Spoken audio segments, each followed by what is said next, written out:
Welcome back to another Minekingdoms video, guys. So, a lot of stuff has happened since the last video. I've been playing for many hours trying to get ready for this next video. So one thing, and probably the saddest thing ever, is our boy Dangelo has perished. Dangelo died. We got raided by pillagers, and then he was no more. Which I did not really expect pillagers just to be able to spawn in the middle of the city and start killing things. So yeah, that was really annoying. But Dangelo has died. We replaced him with someone who's probably just as good at the job. We hired them for I think like 33 pieces of gold. And she's out here doing the work already. You can see she's actually placing pretty darn quickly. Um, yeah, that's nice and quick. She's moving now, but that place speed is nice for a level 2 builder without having any research. So that is pretty nice. Another thing we've done is we have the farm finished. The one bad thing about the farm is the farmer can just never keep up. So sometimes I come over and I have to help the farmer out, which is fine. You know, while we're just getting on our feet here, having to hit some wheat, you know, I'm not above that. I may be the king of this area, but the king has got to do grunt labor too, or else the kingdom will never thrive. So the reason I chose to do wheat here instead of something like potatoes or carrots, which I will be doing in the future, by the way, potatoes and carrots, is because of wheat extra. So wheat extra is actually a material that is used in a lot of the roofs for early game. Like the restaurant we are building over here, the roof is completely made of wheat extra. So this will give me a way to get food and a way to get that building materials so we can build some buildings. The restaurant we are building here, we are actually building out of oak. I don't want a cookie cutter town, right? I want stuff to be different, but still staying kind of true to the theme. The majority of the buildings will be dark. It will be the spruce type, but I don't want a cookie cutter, kingdom because that's really boring. We want to be able to walk down the streets when there are streets eventually, and see like all sorts of different looking buildings that kind of go together, but they're not just the same building, copy and pasted at the same elevation over and over. And I think we're doing a good job at that. Right now, you probably can't really see the plan, but just imagine this is the road, right? You're walking on the road, and it comes up a little bit, and then it splits off. You can go this way, or you can go this way. So we're gonna go here, and the road isn't gonna be straight, which I like. I know this is like the capital city, so maybe it should be all super nice and neat, but I'm a fan of having abstract things. I don't know if that's the correct word for it, but I'm a fan of having stuff that is not just super well planned out, super cookie cutter. I like it to have depth and height, and if I wanted that, I would have just, done all of this on a super flat world, but I think piecing everything together this way is going to make it look really, really cool when we get to the point of adding roads and light posts and everything that I have plans for. And the stuff I want to start working on is going to take a ton of citizens. So we need to get these citizens built up. We need to. Who are you? You don't even have a job? I have no idea who this is. But we need to start getting our citizens all, you know, we need to get a large number of them. We need people to autocraft. We need people to smelt. We need people to run the restaurant. We need people to run the university. We need so many people because this kingdom will not work without a good number of people. So one thing that used to be really, really annoying when I first played about upgrading these buildings was the wheat extra and the paper extra. I mentioned the wheat extra earlier, but this building is going to take framed paper extra. And they will take so much of it. It looks really nice, but it's really annoying to gather. But I remembered this, and that is why I wanted to get the sugarcane farm built quickly, because I bet by now, because I've been running around like a madman up there chopping trees and collecting all of the materials, I bet by now we have a good chunk of paper stored. I have no idea why the ladder's over there. Yeah, this is still running, still working. So that's got 28 in there, and this has, yeah, look at that. This is going to be nice. Okay, here we go. The restaurant is built. People are inside having a nice bread meal. They love bread. We've got our chef here, or our cook. I don't know what they're called. But they will be able to cook stuff in the furnace. Like if there's baked potatoes, for instance, which is going to be the next thing that we're going to farm, are potatoes for baked potatoes. Uh, then all they have to do is we're going to supply them saplings for fuel. They'll throw the saplings in, they'll cook up the potatoes, and then they will have two different food options between bread and baked potatoes to eat, which will keep the citizens a little bit happier. But most importantly, they'll come and get food themselves. They won't just stand there by their workstations and grovel that they need food anymore, which is going to really speed up the efficiency of the colony. What I have been doing is I've been running around manually feeding them, and you guys in the comments have told me get this restaurant up right away. That way I don't have to continue doing that, which is a really great call by you guys. Wow, I really feel like stuff's starting to come together. You know, the automation is beginning. The citizens are now being self-sufficient. They're going to get their own food.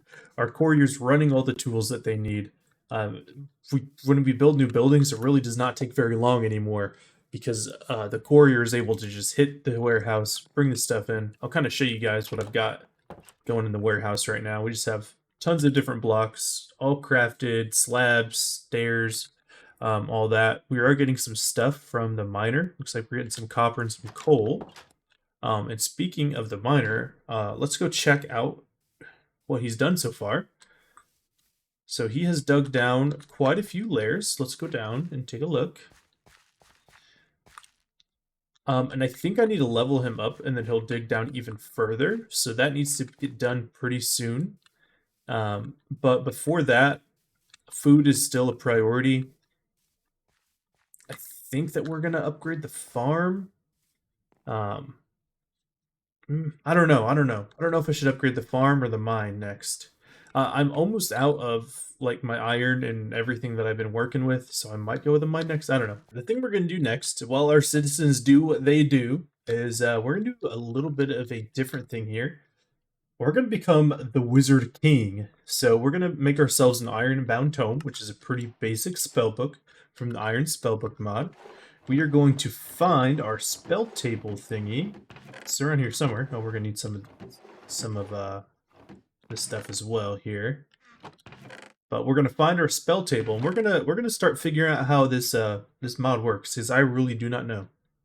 Okay, so the way I think this works is we put our spell book in, and then we put in a spell that we want to learn.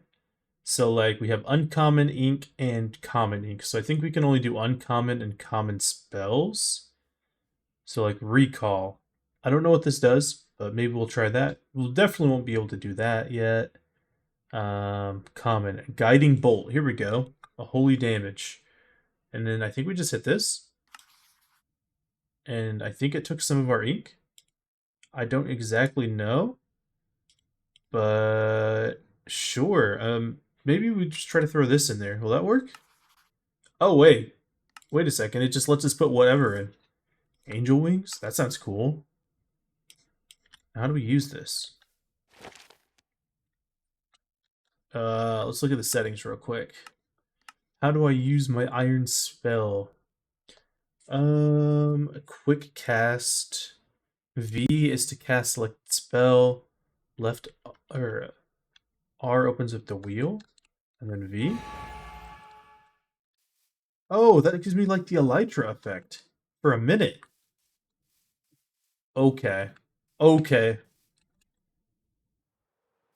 Oh man, this is gonna get kind of crazy. I like that there's like a wheel, and we have a crazy buff. I think that's what it is, a 46 second attack damage, spell power, and speed buff. Oh, this is exciting. So let's see what else. What else do we have here? Um, Fireball, Arrow Volley, Ray Frost, Spectral Hammer. That sounds cool. Get us a Spectral Hammer in there. We'll get us Guiding Bolt. I thought this was going to take ink to put stuff in the book, but I guess not. We're just going to just fill it up. Why not? And Flaming Barrage is epic. Epic means good, right? So now, if we do this, let's see what this looks like. Oh! Mining spell? Wait a second, a mining spell? Why have I not done this sooner? I don't know if that's intended to be used for mining, but that might be what we use it for. That is crazy. Let's go down in our mine a little bit. I've been digging cobblestone with an iron pickaxe. I could just be like, hey, it's on the cooldown. That cooldown is not that long. I don't know, guys. What do we feel? Do we feel like this is too overpowered? It's cool. Should we not use this? I'm gonna leave it up to you guys, because that's crazy. Look at all the cobblestone we just got. Can we use it on trees? Can we use this to chop trees, please? Please. I don't know. I'm leaning towards using it. Seems like just the kind of thing I need to start progressing through Minecolonies even faster. Let's cast it at the top of the tree. Target a mineable material. Ah, it can't be used on trees. Okay, that makes it a little bit better. Guiding bolt. Okay, so it's just standard projectile. Ray of frost. Cool. Flaming barrage. Oh, they have levels to them too. I don't know. I still want your guys' opinion. If you guys really don't think I should use them, then let me know, and I won't use the spells. They do seem like they could be pretty darn strong, but at the same time, this might be exactly what I needed to start, moving through Minecolonies just a little bit quicker. All right, the next thing we're going to do is we're actually going to level up our farm to the next level. It's super cheap, and this will unlock us to use another field where we can use the potato. So we're going to select Carly, which is Dangalo's replacement. We are going to upgrade this farm to the next level. Again, this will help us be able to do potatoes, and the potatoes are going to be a simple food that we will also need to cure influenza, because that's a thing. You need a carrot and a potato to to cure the flu for your villagers. So we will eventually want wheat, carrot, and potato, at least those three, and then we're going to go for some more, like we're going to go for some ravioli. So there is a meat ravioli that should be pretty easy to make later in the game, and it seems like it's going to be a pretty good later game food to keep our citizens happy as well. All right, we have just got the level 2 residence completed. Don't know why I just said 2 like that. But now we are going to get our next citizen. I've been recruiting them from the tavern, by the way, because they start with better stats. So this is going to be our person that's going to be working at the university. She has some pretty good knowledge stat. Also, I've been kind of using this to run around a little bit because it's pretty fun. But managed workers, pretty good knowledge stat, starts at 14, not too bad. It's really just a good, well-rounded character here. Citizen. We're going to recall the worker, and we're going to actually start our first research now. So I think we're going to unlock the hospital because people are starting to get sick, and we could unlock the library as well. The citizen XP growth is really, really nice, but outpost is what we're going to need before too long, because we're going to need to get even more citizens. But you can see we eventually have to get this. So we are going to go ahead and grab a carrot so we can unlock the hospital. But because we have this spell, zoom, we can get over to our farm real quick. All right, we're back with our carrot. Let's go ahead and start our first research, which is stamina, so we can unlock the hospital. The hospital is going to allow our citizens to cure themselves when they get the flu. By using a potato and a carrot, we can have a doctor, and they will administer the treatment for our citizens by itself, which is going to help our citizens stay self-sufficient. We will have to get more housing space so we can get a doctor, but that's going to be... Oh, just finished the level 2 mine, that's going to be really, really beneficial for this, like I said, the self-sustaining nature. I don't even know what to say here. The self-sustaining nature of our colony. We have the level 2 mine now, which means, yeah, he can go deeper now, right? I don't exactly know how this works. So if anyone wants to let me know some more details, that would be lovely. But I think now he can go deeper to start his mine. Like, he's starting a mine shaft here on this level. I think this is technically the copper level. But he can dig down even further, and it could be like the iron level. That's what we want. We want him to be able to start mining iron for us. So I don't exactly know how that works. So again, if you guys could leave a comment to let me know, I would appreciate that. All right, I think the next thing that we are going to plan out is we're going to increase the level of one of our builder huts to a level 3. This will allow us to take our woodcutter to level 3, our miner to level 3, anything else to level 3 that we want to. And I think we're just going to chill out at level 3 for a bit. But that's going to allow the woodcutter... Oh my gosh. Speaking of things, actually, let's use a spell. Not a fire spell. It did not do that much. Oh, I'm gonna die. Oh, I'm gonna die. Dodge, dodge, dodge. Shoot an ice ray. Ray of Frost is on cooldown. Guiding bolt. I threw my sword. Oh no. Just don't hurt my citizens. I need to grab my sword.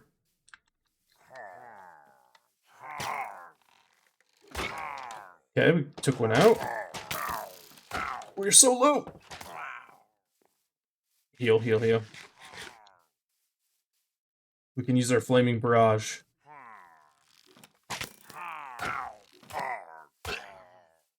Don't think we need to. Oh my gosh. Is there a way I can turn those off? Those, like, I know that there's normal raids and stuff, which I like the barbarian raids and those, but the pillagers coming in with like 7 guys with enchanted crossbows, yeah, I want to figure out how to turn those off. But yeah, like I was saying, I want to level up a builder set to level 3, and then I'm probably going to take the woodcutter to level 3, and the miner to level 3, because those are resources that we're going to need a lot of moving forward to increase our speed. I want to be able to start giving all of my people like iron tools to make them go even quicker. And in order to do that, we need to increase our miner's abilities. It looks like he is digging down even more, but I really want to be able to get iron tools and diamond tools.